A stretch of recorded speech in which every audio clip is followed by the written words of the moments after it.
idinla hadlo inaan idinla fadhiisto cabashadiinana aan xalliyo walaalayaal soo dhowaada shacabka Soomaaliyeed shacabka Muqdisho ogaada waxa lagu gorgortamayo waa maskaxdiina waa madaxiina waa aqligiina waa ciidankiina waa awoodiina waa hantidiina marnaba ha yeelina inay magaaladani naga dudunto waad garanaysaan nabadda aan haysano maanta dawladnimada aan haysano maanta dhibka laga soo maray 30 sano ayay nagu qaadatay meesha aan maanta taaganahay inaan soo gaarno ha ka yeelina aniga ha iga yeelina cid kalena ha ka yeelina inay idinka dudumiso anigana diyaar uma ihi soo dhowaada waxaan leeyahay xasiloonida hal la muujiyo soo dhowaada waxaan leeyahay wada shaqaynta hal la muujiyo soo dhowaada ciidamadiina amniga la shaqeeya garab istaaga soo dhowaada cadow ayaan leenahay gudo iyo dibad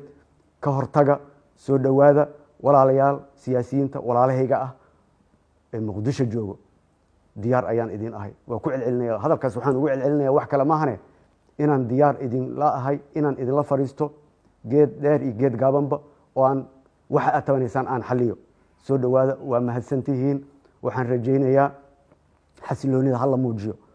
waxaan waa dalkeenni waa magaaladeennii soo dhowaada wassalaamu calaykum waraxmatullaahi wabarakaatu